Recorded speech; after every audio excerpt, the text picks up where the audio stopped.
So folks, this is exactly what I expected, to get dead fish in the post. Now, the whole reason for doing this video, I sort of suspected this, and these kind of sellers need to be exposed. When you see somebody with a poor feedback on eBay or Aquabid, stay away, buyer beware. You will just have heartache because you are going to get dead fish or fish at best that are extremely ill. And now I'm going to have a lot of hassle trying to get my money back on eBay because this seller decided to be a complete and utter arsehole. But there you are.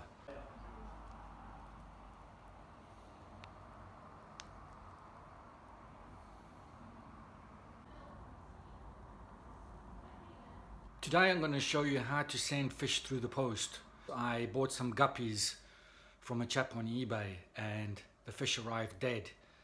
Now, the chap I bought the fish from already had some very bad negative reviews on eBay, but because the species was so rare, I took a chance. But I knew what the final outcome was going to be.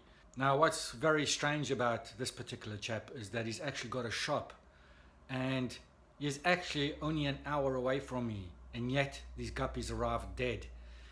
One of the major reasons for it is because they were boxed completely insufficiently. He filled up a bag completely with water, and I'm not talking about a breathable bag, just a normal plastic bag. He filled it to the top with water and he left no air in the bag at all. Now, this is the bag that the fish came in. That's it there. Can you imagine this little bag full of water, no air, and to make things worse, he actually had a pair of fish in there, a male and female. Now, given half a chance, the male's going to chase the female all day long in this little plastic bag, and that's going to stress her out to no end. Not only that, because now the fish are swimming around chasing each other, they're using up more oxygen, and because he didn't place any oxygen or air in the bag at all, that just speeded up their demise, unfortunately. Now, this is the little polystyrene box he sent this fish in. Absolutely ridiculous. Now, this box was so small that it couldn't even shut, and that meant air was escaping through this box. So there was a gap of at least a centimeter in this box, allowing air to move freely through this container. Now, in Scotland, where we are, even in summer, the temperatures can drop down to 10, 11, 12. Guppies will survive that, it's not the problem, but considering that they were already stressed in such a small box, the temperature dropping, they wouldn't have lasted very long. Now, what makes things even worse is this guy put a little heating bag inside the box. It's these little hand warmers. Now, I don't know what type of hand warmer he put in the box. Some last for 6 hours, some for 12, some for 24. Some of these hand warmers get really, really hot. He just placed this hand warmer directly on top of the plastic bag. He didn't even bother to wrap it into newspaper to just give it that slight bit of insulation just in case it got too hot. So for all I know, the fish could have cooked. What I'm going to show you now is how I send my fish. Now, I know a lot of fish breeders that send fish through the post might have different techniques, but this is the technique that I use. Now, I always keep a lot of boxes spare. Now, you can actually buy a lot of boxes for transportation on eBay or Amazon, and they do the job just fine, but they work out pretty expensive. Now, just before I show you how I make up these boxes, you got to remember that every country is different. Now, in the UK, we have next day delivery, guaranteed before 1 o'clock. In fact, we also have guaranteed next day delivery through the post office before 9 o'clock if you wish, but that is a lot more expensive. Now, if you want your fish to arrive next day before 1 o'clock, postage will start from roughly £7.50, depending on the size of the box, and can go up to about £15. For £15, you can send roughly about 6 fish. Now, it can get a lot more expensive, and I've sent one of these large polystyrene boxes full of fish. It must have had about 40 or 50 fish in it, and that will set you roughly about £20. The great thing about this is it is guaranteed delivery, so as long as the person's in to accept the incoming mail, you'll have no problem. If for some reason the parcel is not delivered and it's the post office's fault, you will get fully compensated. So I save a lot of boxes I get in through the post or from food that I've bought, and even these cat food boxes that the cat food come in, I keep them. I will typically send fish fry in them. Now this is a box I made up earlier because I've got some fish fry going out.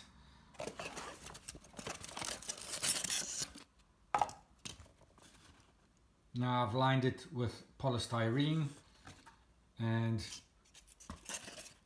I will send out maybe 5 or 6 baby fry in a box like this.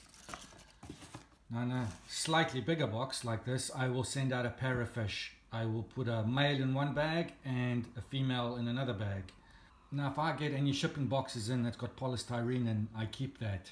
Depending on what town you live in, how big your town is, you will also find wholesalers that will deal only in packing material, and you will be able to buy polystyrene sheets very, very cheaply from them. Today I'm having to ship out 6 guppies to one of my clients, so I'm going to go for a slightly larger box. So I actually prepared this box last night because I didn't want to have the hassle.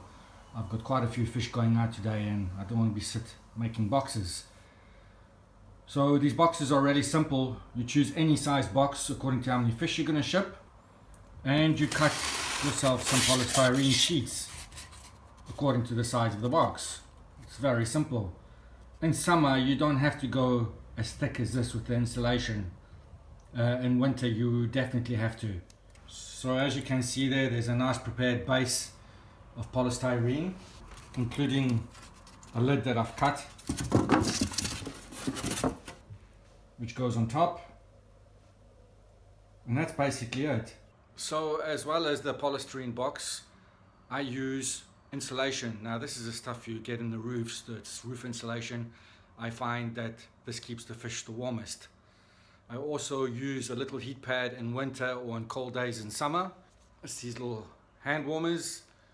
You get them in all different grades. Some will only heat for 12 hours, some for 24 hours.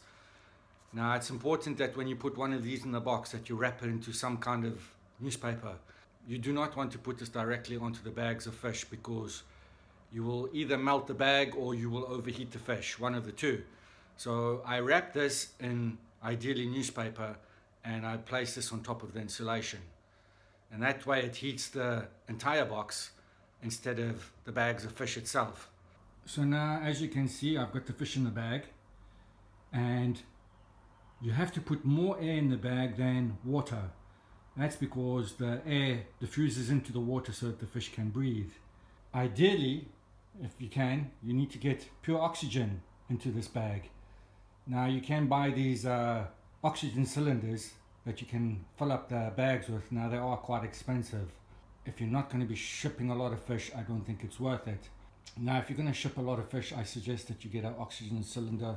You'll be able to put pure air or pure oxygen into the bag. Now I've also taped up the corners of the bag because you don't want the fish getting trapped in the corners while it's being transported in the box.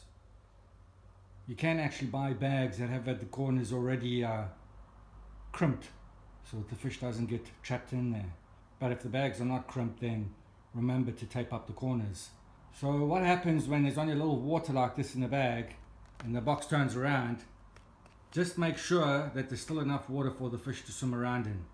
Always remember you need more air in the bag than water. So ideally 1/3 water, 2/3 air. So now I'm going to double bag this bag just in case it bursts. The last thing you want is for water seeping through the box, because then the delivery company will just send it back to you. The other reason is that the second bag maintains the pressure on the first bag, so that even if it gets a small puncture, it is unlikely that the bag will collapse in on itself. So that's the fish packed, almost ready to go. The other thing to remember to label your bags of fish, especially if there are different species. There's nothing more infuriating when you're unpacking your fish and you don't know which female goes to which male. So remember, label your bags.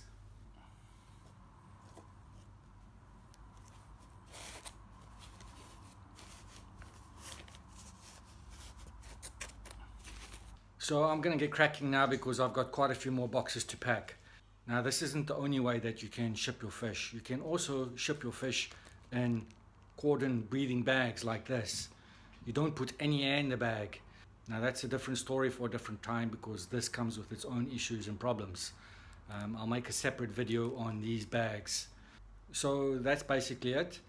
It's worth spending time on packing your fish because a dead fish on the other end is a very unhappy customer and you will lose money in the process as well.